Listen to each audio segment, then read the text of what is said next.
sudah diketahui, tapi dalam pekerjaan saya sebagai market research menariknya adalah ini nggak selalu, walaupun sudah diketahui, bukan berarti dilakukan. Jadi banyak orang yang kontak ke market research itu, what we always say, they don't necessarily know the business question. Jadi kita sering menghabiskan banyak waktu sebenarnya membantu klien kita untuk langkah pertamanya adalah know your mission. Sebenarnya gunanya kita untuk mencari data ini maksudnya buat apa sih? Apakah kita ingin tahu problem yang terjadi di industri Anda? Apakah kita ingin tahu kompetitor yang ada di persepsi klien Anda gitu kan? Ataukah Anda sudah tahu terus Anda pengen konfirmasi gitu kan? Terus kemudian yang sering kita tanyakan juga adalah sebenarnya organization goal-nya tuh mau kemana sih gitu. Jadi dalam 5 tahun, 10 tahun ke depan itu pengen dikenal sebagai apa gitu kan. Dan bagaimana ini kemudian bisa mempunyai korelasi dengan data yang ingin dikumpulkan, dengan business question mau dijawab. Banyak sekali waktu yang harus dihabiskan sebenarnya di know your mission. Terus yang kedua, tentunya setelah kita udah tahu, jadi know your mission itu juga adalah sebenarnya kayak challenge your assumption. Kita bikin asumsi, misalnya, oh kalau bank, saya merasa bahwa bank saya itu konsumsi paling besar. Bank saya mungkin di otak kita, asumsi kita, misalnya kalau saya adalah Bank Dian Sejahtera, misalnya gitu ya. Oh saya Bank Dian Sejahtera karena retail banking, berarti lawan saya nih kayaknya BCA gitu.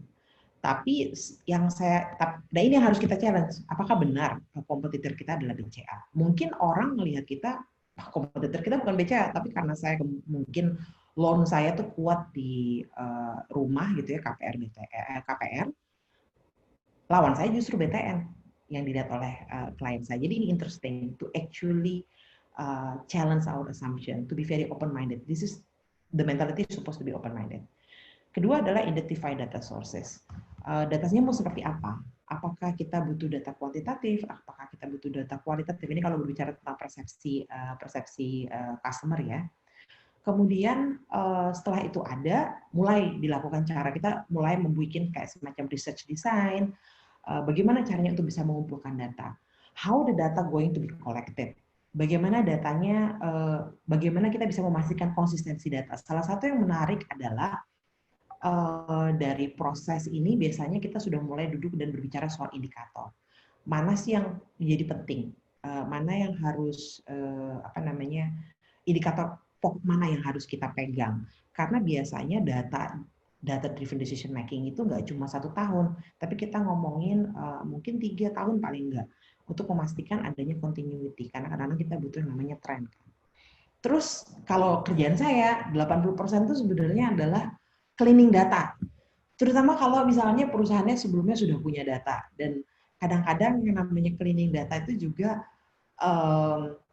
kadang-kadang orang yang ngasih data ke kita juga nggak tahu datanya diambil dari mana. Jadi you need to go back to the source, take a look at the data, cleaning it, making sure bahwa variabelnya itu bisa dibandingkan. Ini yang paling menarik. Jadi kadang-kadang variabel indikatornya itu beda-beda. Jadi kita nggak bisa kalau bahasanya itu apple to apple ya untuk membandingkannya. 80% data analis itu makanya mungkin harus pakai kacamata itu adalah karena ini benar-benar harus cleaning data, organize data, kemudian benar-benar harus ada kayak pemikiran yang tertata gitu untuk bisa melihat nanti akhirnya ini mau dianalisa seperti apa sih. Nah, pekerjaan researcher itu biasanya berhenti di analysis and we draw conclusion, tapi biasanya nggak begitu dalam karena sebagai agency biasanya diminta tuh memang hanya sepotong. Istilahnya kayak misalnya bagaimana ya caranya supaya sales saya naik gitu, atau misalnya sejauh mana konsumer saya satisfied dengan saya gitu. Nah, kadang-kadang jadi analis ini salah satu yang menjadi permasalahan paling besar adalah karena kita hanya tahu satu cerita saja.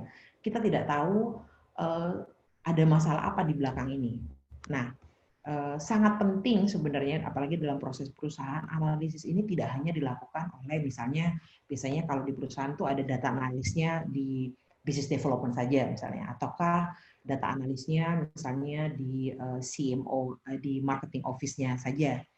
Harus ada semacam korelasi, mungkin semacam kerjasama, collab antara satu bagian dengan bagian yang lain. Saya yakin Pak Sabah mungkin bakal punya banyak cerita di sini ya Pak ya. Jadi kadang-kadang kita sebagai agency itu merasa bahwa ada silo sehingga menyebabkan conclusion kesimpulan yang diambil nantinya itu tidak matang, atau kadang-kadang kliennya jadi bete sama kita, bilang ya kalau gitu aja gue juga udah tahu kali gitu kan. Yang paling sering kadang-kadang kayak gitu, kita yang kayak iya oke, sebenarnya bahwa Anda sudah tahu itu juga Anda sudah tahu dan dikonfirm oleh data itu juga adalah hasil loh. Artinya asumsi yang Anda pakai di situ bisa dijadikan fondasi yang valid untuk membangun strategi kan gitu. Cuma kadang-kadang they would like to have something new. Conclusion is not necessarily something new. It can be something that confirm what you already know. But then it is still important karena nantinya dengan data tuh biasanya bisa ketahuan root problemnya tuh di mana. Bagaimana orang percaya bahwa misalnya produk KFC itu ayamnya udah pasti enak. Padahal sebenarnya kalau dipikir-pikir mungkin ayam yang bawa berek jauh lebih enak gitu ya. Tapi kalau kita tanyakan ke semua orang, pasti bilangnya KFC. Questionnya bukan bahwa KFC-nya 65% enak, tapi dengan adanya data kita bisa lebih tahu lagi, apakah enak karena memang rasanya, butuh crunchy-crunchy-nya, ataukah karena KFC itu memang menyediakan sekarang tempatnya itu family banget. Jadi orang tuanya bisa duduk bahagia, jadi ayamnya jadi lebih enak, dan anaknya bisa main, dan anaknya juga jadi lebih bahagia karena makannya sambil main gitu. So this is a very interesting way.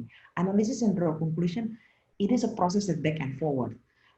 Bahkan ketika kita melakukan MOI Labs, artinya labs yang kita lakukan untuk kebutuhan kita sendiri, jadi kita kadang-kadang pengen kepo, pengen tahu tentang suatu, misalnya, oh pandemik, siapa sih yang lebih takut pandemik, bapak atau ibu gitu misalnya.